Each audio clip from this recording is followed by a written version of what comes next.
അമ്മേ, ഞാൻ വീട്ടിൽ വന്ന ആരും കാണുന്നില്ലല്ലോ. എവിടെ പോയി എല്ലാരും?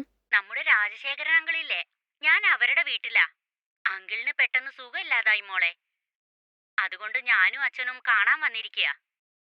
ഞങ്ങള് തിരിച്ചു വരാൻ കുറച്ച് ലേറ്റ് ആവും മോളെ. നീ അതുവരെ സൂക്ഷിച്ചിരിക്കണേ. ഉം, ശരി അമ്മേ. ശരി മോളെ, ഞാൻ നിനക്കുള്ള ചായ ഉണ്ടാക്കി അടുക്കളയിൽ ഫ്ലാസ്കിൽ വെച്ചിട്ടുണ്ട്.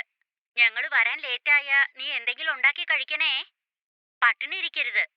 ഞങ്ങളെങ്ങാനും വേഗം വരികയാണെങ്കിൽ വരുന്ന വഴിയിൽ ഹോട്ടലിൽ നിന്ന് ഫുഡ് വാങ്ങിക്കൊണ്ടുവരാം.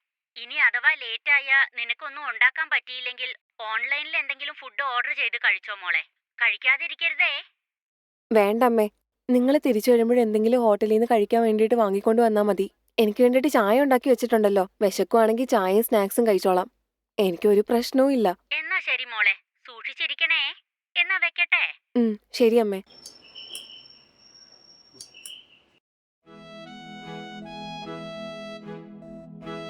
ആരാ നിങ്ങള്? മോളെ, നീ ദീപ്തി അല്ലേ? അതെ, നിങ്ങളാരാ? ഞാൻ നിന്റെ ക്ലാസ്മേറ്റ് ശ്യാമളയുടെ ബ്രദറാ. ആ, അയ്യോ. എന്താ മോളെ, മുഖമൊക്കെ വല്ലാതെ മാറിയല്ലോ. എന്നെ അകത്തേക്ക് വിളിക്കുന്നില്ലേ? ആ, അകത്ത് വരൂ. ഉം.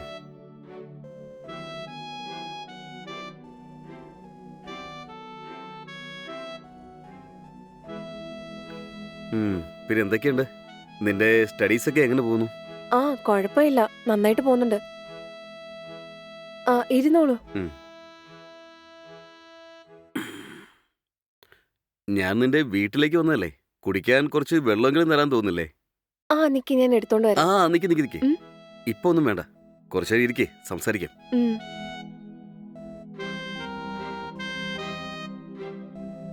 സോറി ചേട്ടാ, ശ്യാമൾ എങ്ങനെ ചെയ്യുമെന്ന് ഞാൻ സ്വപ്നത്തിൽ പോലും വിചാരിച്ചില്ല. ഞാനൊന്നും വേണോന്ന് വെച്ചിട്ടല്ല ചെയ്തത്. സാരമില്ല, എനിക്ക് മനസ്സിലായി.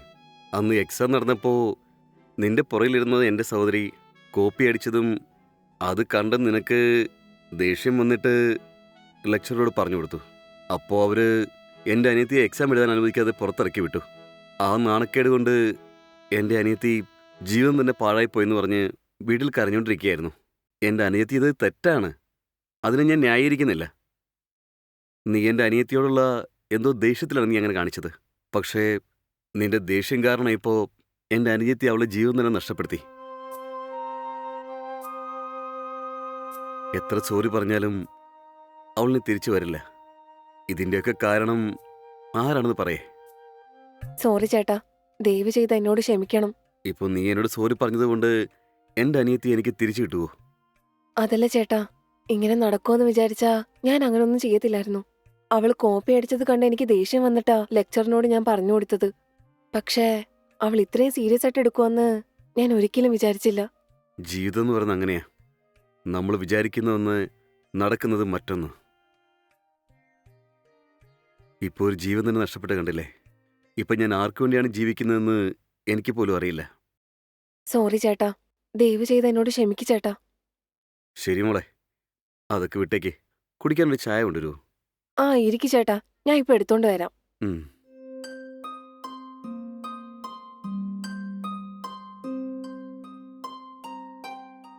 ചേട്ടാ ചായ.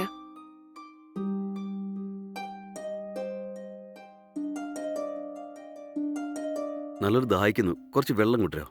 ഉം.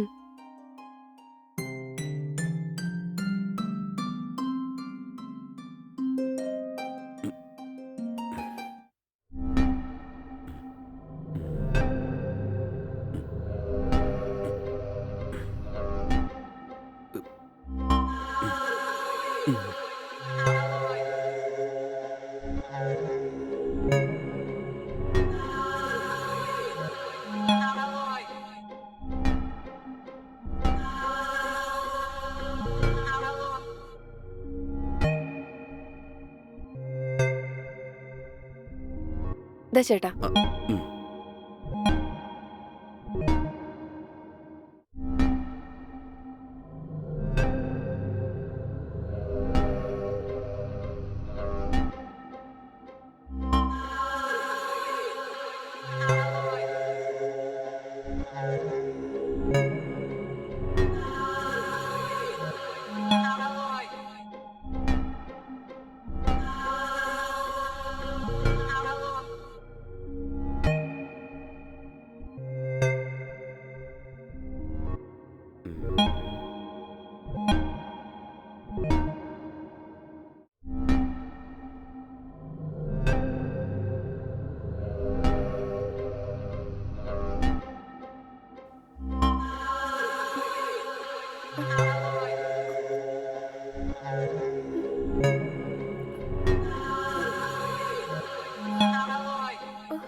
എന്റെ അനിയത്തിയെ നീ എന്നിൽ നിന്ന് നഷ്ടപ്പെടുത്തിയതല്ലേ? എന്റെ അനിയത്തിയുടെ മരണത്തിന് കാരണമായി നിന്നെ ഞാൻ അവളുടെ അടുത്തേക്ക് ഇങ്ങനെ പറഞ്ഞയച്ചു. നീ എന്റെ അടുത്ത് സോറി ചോദിച്ചില്ലേ? നീ നേരിട്ട് ചെന്ന് അവളുടെ അടുത്ത് പോയി സോറി ചോദിക്കേ.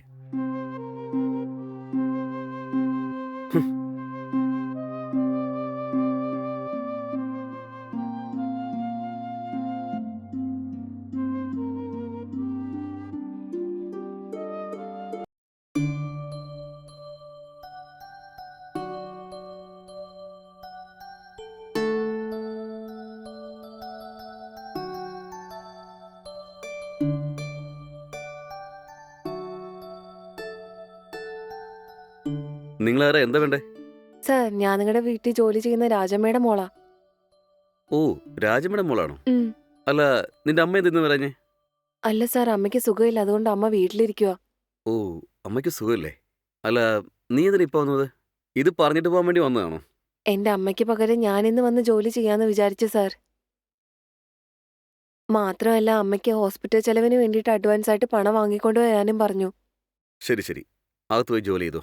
ശരി സാർ. ഉം.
സർ, ഉം.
എന്താ മോളെ, വീട്ടിലെ പണികളെല്ലാം ചെയ്തിരുന്നോ? ആ, എല്ലാം ചെയ്തു കഴിഞ്ഞു. ശരി, ഇനി എന്താ വേണ്ടേ? അമ്മയ്ക്ക് സുഖമില്ലാത്തത് കൊണ്ട് അമ്മയെ ഹോസ്പിറ്റലിൽ കൊണ്ടുപോകണം. ഹോസ്പിറ്റൽ ചെലവിന് വേണ്ടിയിട്ട് കുറച്ച് പണം തരാൻ പറ്റുമോ? ശരി, നീ നിൽക്കേ. ഉം.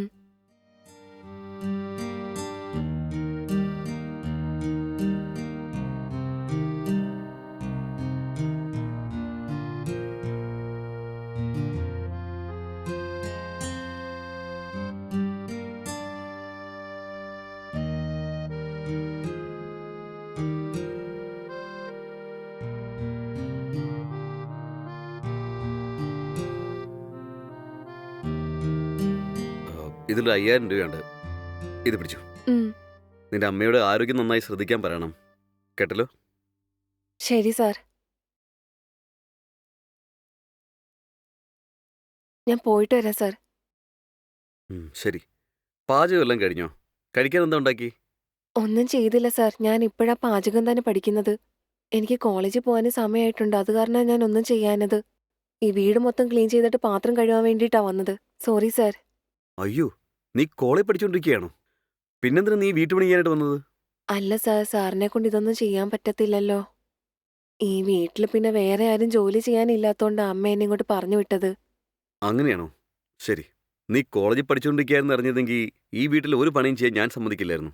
അത് കുഴപ്പമില്ല സാർ. എനിക്ക് കോളേജിൽ പോകാനുള്ള സമയം, ഞാൻ പോയിട്ട് വരാം. നാളെ വരാം സാർ. ആ, ശരി മോളെ. പഠിക്കുന്ന കുട്ടി ഇതുപോലുള്ള ജോലികളൊന്നും ചെയ്യാൻ പാടില്ല. സ്വന്തം വീട്ടിൽ ജോലി ചെയ്യുന്നതുകൊണ്ട് ഒരു കുഴപ്പമില്ല. പക്ഷേ പുറത്ത് ഇതുപോലുള്ള വീട്ടുപണിക്കൊന്നും പോകരുത്. നിന്റെ പഠിപ്പിന് വേണ്ടി എന്തെങ്കിലും കാശ് അത്യാവശ്യമായിട്ടുള്ള വരികയാണെങ്കിൽ എന്നോട് ചോദിക്കുക. നിന്റെ ശ്രദ്ധ മുഴുവനും പഠിപ്പിൽ തന്നെ ആയിരിക്കണം. കേട്ടല്ലോ? ഉം. ദേ നോക്ക്, നിന്നെപ്പോലുള്ള പെമ്പിളേർക്ക് പഠിച്ചാൽ മാത്രമേ നല്ലൊരു ഭാവി ഉണ്ടാകുള്ളൂ. നല്ലപോലെ പഠിച്ച് അമ്മയെ രക്ഷിക്കണം. അമ്മയുടെ കഷ്ടപ്പാടുകളൊക്കെ നീയാണ് മാറ്റേണ്ടത്. ഉറപ്പായിട്ട് സാർ. ഞാൻ നന്നായിട്ട് പഠിക്കാം സാർ. ശരി സാർ, ഞാൻ പോയിട്ട് വരാം. ശരി. നിന്റെ അമ്മയുടെ അസുഖമെല്ലാം മാറി സുഖമായി കഴിയുമ്പോൾ ഇവിടെ വന്ന് ജോലി ചെയ്താൽ മതിയെന്ന് പറഞ്ഞേക്കേ. അതുവരെ ഞാൻ കാര്യങ്ങൾ നോക്കിക്കോളാം. നീ പഠിപ്പിന്റെ കാര്യത്തിൽ നല്ലപോലെ ശ്രദ്ധിക്കണം. ശരി സാർ. Thank you sir. ജീവിതത്തിൽ വിജയം നേടിയ ആൾക്കാരൊക്കെ ഒരു കാലത്ത് കഷ്ടപ്പെട്ട് പഠിച്ചതുകൊണ്ടാണ് നല്ലൊരു നിലയിലെത്തിയത്. നീയും അങ്ങനെ തന്നെ ചെയ്യണം. കേട്ടല്ലോ? ശരി സാർ. ഉം